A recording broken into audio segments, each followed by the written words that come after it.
Cienfuegos, Cuba. Sir Yosha Garcia Alvarez suggests I meet him at his office.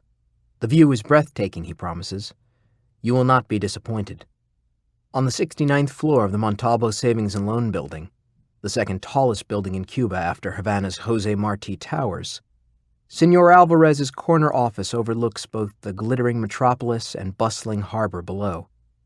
It is the magic hour for energy-independent buildings like the Montalvo, that time of the day when its photovoltaic windows capture the setting sun with their almost imperceptible magenta hue. Senor Alvarez was right. I am not disappointed. Cuba won the zombie war. Maybe that's not the most humble of statements given what happened to so many other countries, but just look at where we were 20 years ago as opposed to where we are now. Before the war, we lived in a state of quasi-isolation, worse than during the height of the Cold War.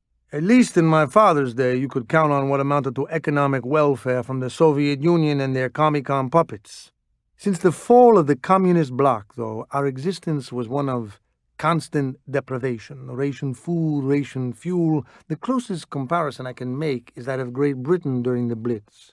And like that other besieged island, we too lived under the dark cloud of an ever-present enemy. The U.S. blockade, while not as constricting as during the Cold War, nonetheless sought to suffocate our economic lifeblood by punishing any nation that attempted free and open trade. As successful as the U.S. strategy was, its most resounding triumph was allowing Fidel to use our northern oppressor as an excuse to remain in power.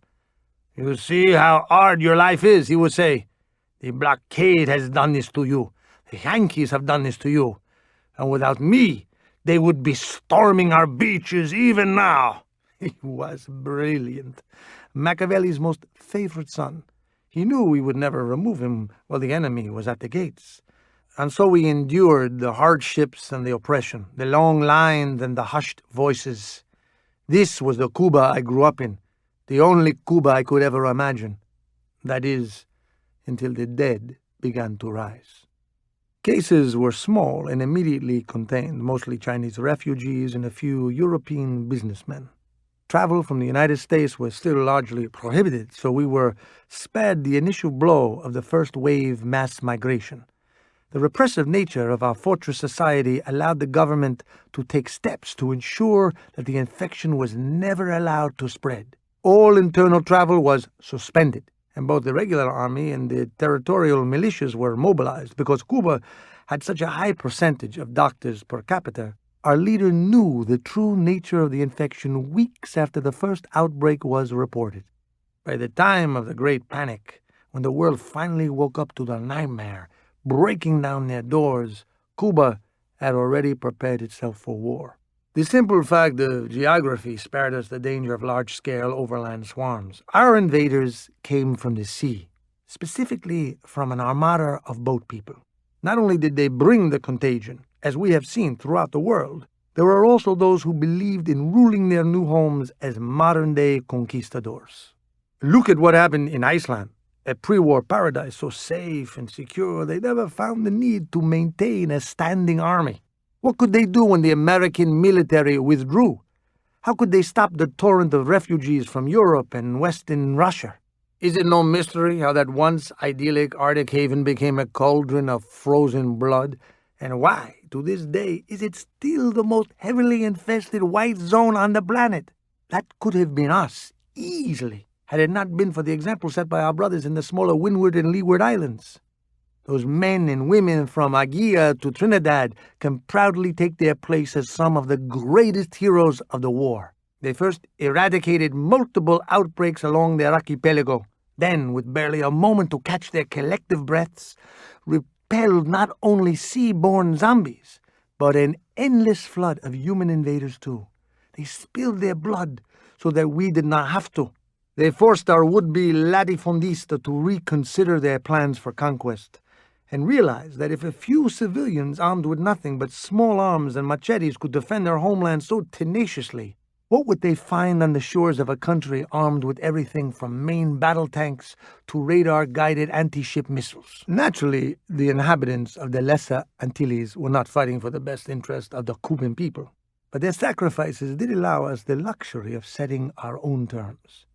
Any seeking sanctuary would find themselves greeted with the saying so common among Norteamericano parents, "While under my roof, you will obey my rules." Not all of the refugees were Yankees. We had our share from mainland Latin America, from Africa, Western Europe, Spain especially. Many Spaniards and Canadians had visited Cuba either on business or holiday. I had gotten to know a few of them before the war. Nice people, polite, so different from the East Germans of my youth, who used to toss handfuls of candy in the air and laugh while we children scrambled for it like rats. The majority of our boat people, however, originated from the United States. Every day more would arrive by large ship or private craft, even on homemade rafts that brought an ironic smile to our faces. So many of them, a total of 5 million, equal to almost half of our indigenous population, and along with all the other nationalities, they were placed under the jurisdiction of the government's Quarantine Resettlement Program. I would not go so far as to call the resettlement centers prison camps. They could not compare to the lives suffered by our political dissidents, the writers and teachers. I had a friend who was accused of being a homosexual. His stories from prison cannot compare to even the harshest resettlement center. It was not easy living, however. These people, no matter what their pre-war occupation or status, were initially put to work as field hands, 12 to 14 hours a day, growing vegetables in what had once been our state-run sugar plantations. At least the climate was on their side.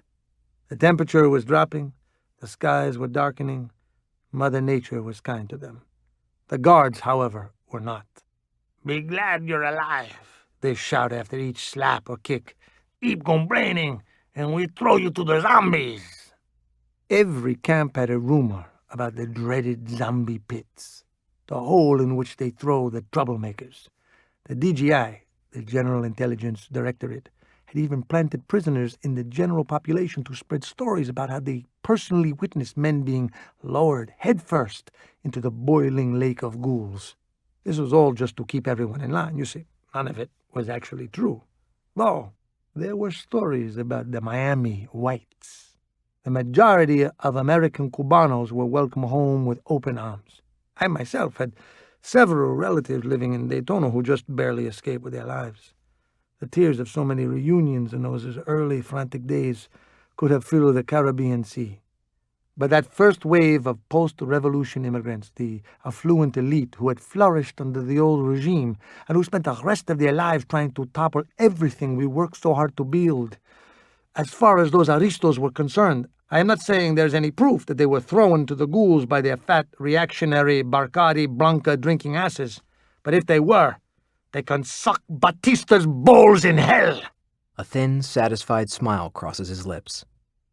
Of course, we couldn't have actually attempted this kind of punishment with your people. Rumors and threats were one thing, but physical action, push a people, any people, too far.